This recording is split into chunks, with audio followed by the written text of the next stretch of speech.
follow the terms of this covenant, so that you may prosper in everything that you do. Mike, what more would you be looking for, Sonny? God says, follow the terms of this condition, of this book, so that you may prosper in everything. Does the Bible say in a few things? In one? Verse 10. And all of you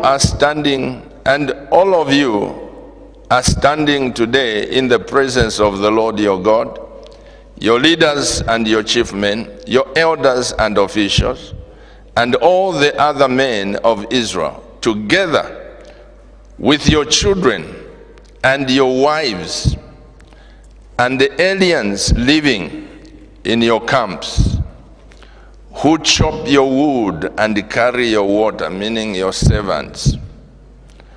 You are standing here in order to enter into a covenant with the Lord your God. A covenant the Lord is making with you today, and sealing it with an oath, to confirm this day as his people, to confirm you today as his people, that he may give your God, that he may be your God, as he promised you, and as he swore to your fathers, Abraham, Isaac, and Jacob. I am making this covenant with its oath, not only with you, who are standing here with us today in the presence of the Lord our God, but also with those who are not here today. All those that will come from Chinsali in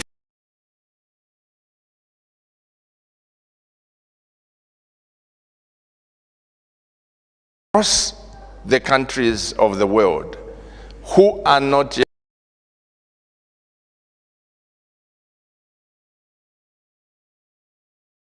Speak to me, speak to your people. Speak to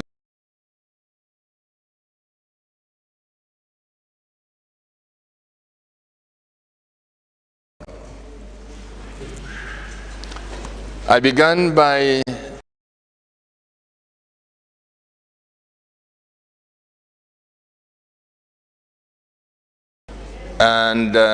covenants is a serious issue. Just to refresh your mind, I said, usually a covenant is a formal, solemn, and binding agreement. It's binding.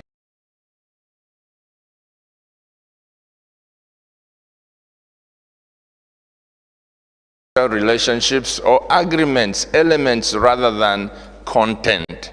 And I also said the word solemn means somber, gloomy,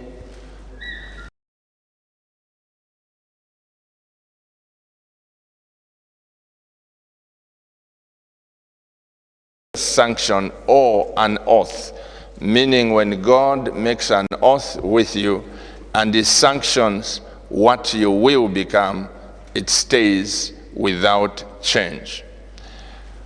One of the things that I highlighted to you also was that covenants are made between families. And also that covenants are made at national level. And also political level. Material and spiritual levels. Those five are where the covenant goes. And of course, I brought to your attention that usually covenants are entered into by our parents sometimes. You can also enter into a covenant like I've entered into mine with Jehovah, that I'll never be poor another day of my life in Jesus' name. So whether you like my decision or my covenant or not, I am not bothered. That's up to you. If you choose to be poor, that's up to you. I can't change your mind. The Bible is very clear that as a person thinks, so is he. So your thought pattern will determine your outcome, including your dress code. How you think affects how you dress. But today I want to get into something, the purpose of a covenant. I don't want to leave anybody behind. I define to you what is a covenant, who enters into a covenant, how many people can enter into a covenant or whatever. But today I want us to look at the purpose of a covenant. Everyone say the purpose of a covenant. Number one, Amos, the reason why God enters into covenants with people, because there comes a time of pending danger. There comes a time of what? There comes a time of pending danger.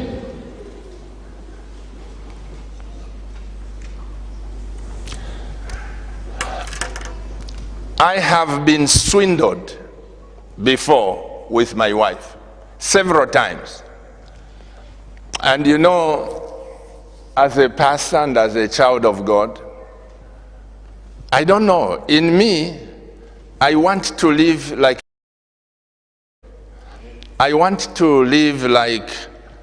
a South Korean person. I'll explain the difference between the two. I have a seasoned businessman in Korea, Mr. Lee. He has visited Zambia, and he came here when we were digitalizing from analog to digital television. He's the one who changed the SABC in South Africa, and is a man of excellence. He wanted to bring stuff here. So he came through me, and he brought the document and said, Pastor, I want to bid to make your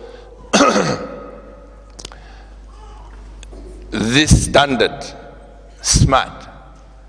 And I took that document. Then I also had the privilege of looking at some or a company from a certain big so-called efficient country. Their quotation. When he looked at this quotation, and he looked at what this country had quoted to change ZNBC and Zambia, he simply said, Pastor Silva, I'm out of Zambia. I said, why? He said, no, I am very truthful to my conscience. My word is very important. He said, my word is what? Very important. What I say should be able to affect my children, this nation, and everyone. So he withdrew the document. Why? Because this other nation put the quotation here, and his quotation was there. And he said, Pastor, the difference between this and me is that this, they believe in anything. And from time to time, you'll be changing these things. But from South Korea, we believe in integrity. I must give you the value of what it costs. And he withdrew. I said, so what are you saying? He said, Pastor, people from South Korea have committed suicide. When you enter into business with them, they don't perform, or they don't deliver. If you want to see a South Korean man commit suicide, just tell that why are you behaving like some of your neighbors? I won't mention names. Tiva Isalaka TV. He just said, tell a South Korean man or woman and say, why are you behaving like your neighbors? Because once you refer to them, to that nation, then they know the integrity is gone. They have nothing to live for. So people commit suicide. And he left. And we remained. But we changed.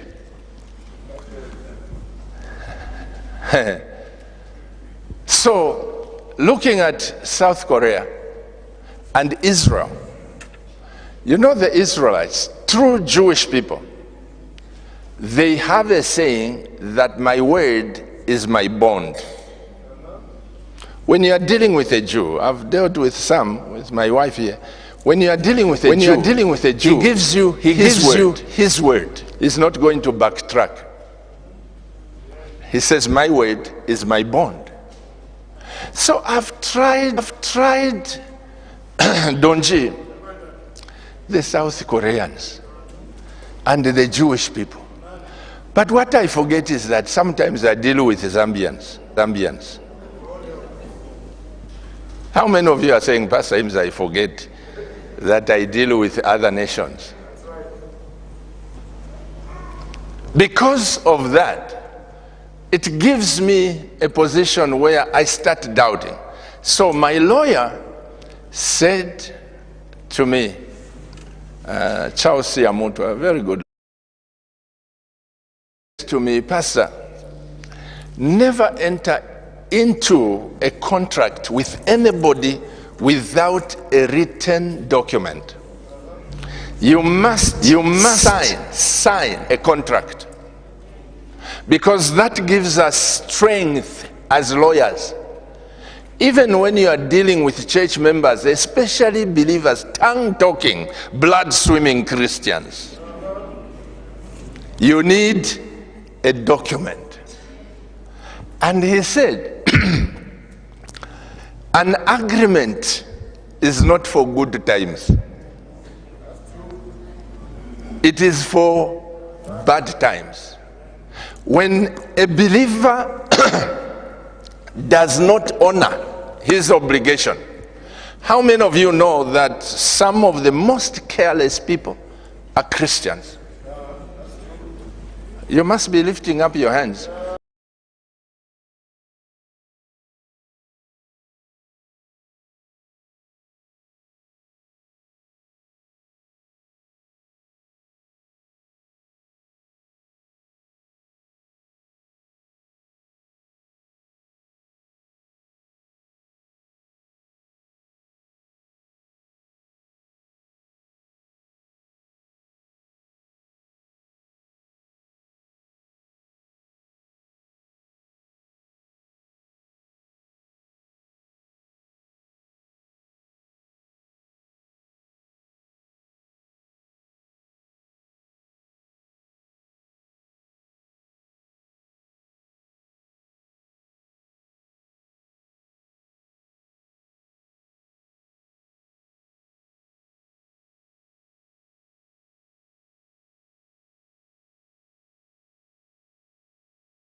Genesis chapter 6.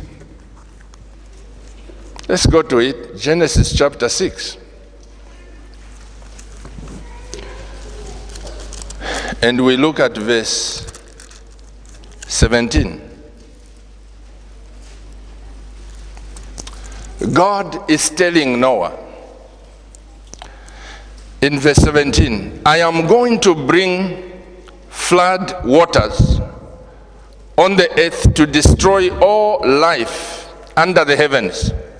Every creature that has the breath of life in it. Everything on earth. Everything on earth. But I will establish my covenant with you. And you will enter the ark. And you and your sons and your wife and your sons' wives with you. End of reading. Look at your pastor. God says, Mike, I've had enough. Noah, I'm going to enter into a covenant with you. This ark that you have created, that you have made, I am going to bring